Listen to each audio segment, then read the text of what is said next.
Hello, denizens.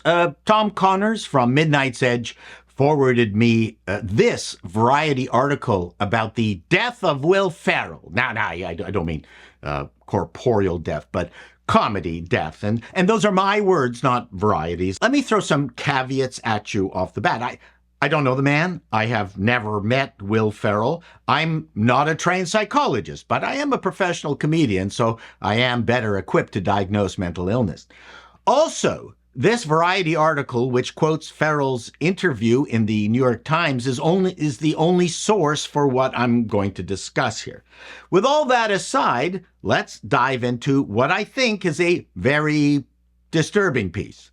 The headline is, Will Ferrell says dressing up as a woman for SNL for laughs is something I wouldn't choose to do now. Now, before you all jump all over this and say, comedians should say and be able to do whatever they want for a laugh, even I'm in agreement with that. There are sketches that I did back in the day that I wouldn't do now for, any number of reasons. The duct taping gerbil sketch, I wouldn't do again. But dressing up as the opposite sex seems pretty benign to me. Let's continue. Will Ferrell is no longer interested in performing in drag for laughs. During an interview on the New York Times The Interview podcast, alongside his longtime friend and former Saturday Night Live head writer Harper Steele, Ferrell expressed a bit of regret over the Janet Reno's fantasy sketch from season 23 of the sketch comedy show. The sketch featured Ferrell in drag as the eponymous Attorney General, with his appearance dressing up as a woman being used for laughs. Reno was not an attractive woman, and Ferrell's portrayal mimicked that. I don't remember the bits, but was he making fun of government policy or just her manliness? Doesn't matter. It does to Harper Steele, it seems. This kind of bums me out. I understand the laugh is a drag laugh. It's, hey, look at this guy in a dress, and that's funny. It's absolutely not funny. It's absolutely a way that we should be able to live in the world. However, with performers and actors, I do like a sense of play. It looks to me like Harper is now dictating the limits of Will's comedy. I understand they are lifelong friends, but I'm getting a Stockholm Syndrome vibe here. Just look at Will's eyes. Do you notice how he ends that thought with, I do like a sense of play? That indicates to me that Steele is dictating to Will what is funny, and he wants it both ways. But I'm pretty sure we're not going to hear any regrets from the unfunny Kate McKinnon over her numerous portrayals of ugly fat male politicians. Steele continues. This is an interesting question to me. Do queer people like the birdcage, or do they not? Okay, let me pause here. He's now marshaled the use of the term queer. It's a controversial word. Many people in the gay community find it offensive. This is his way of hiding himself in the weeds of the rainbow community.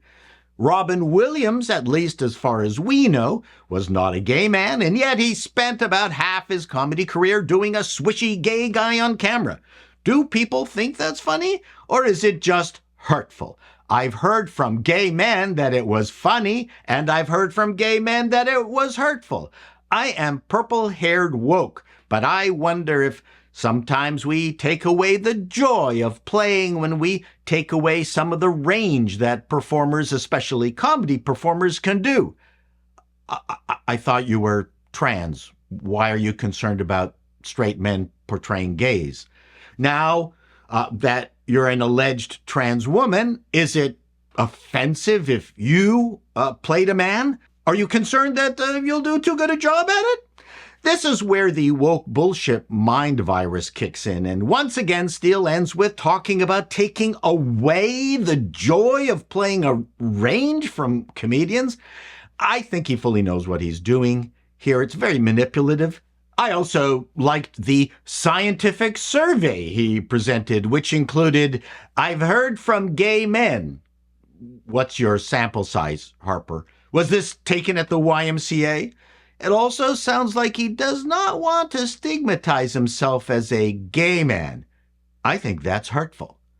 Of course, this article was not created in a vacuum. It exists to promote a movie the two made about Harper inflicting his transgenderism on the poor, hapless Ferrell. Sorry. An uplifting journey of Harper Steele, who came out transgender after 30 years of friendship with Ferrell in this acclaimed documentary, Will and Harper, which premiered at Sundance that will be broadcast by Netflix. It finds the two comedians on a road trip across America as they rediscover their friendship following Steele's transition. And doesn't that just sum up nicely the entire transgender movement? It can't be just Ferrell and a dude in a frock doing shit. It's all about Steele. I'm sure it's going to be funny. I saw the trailer.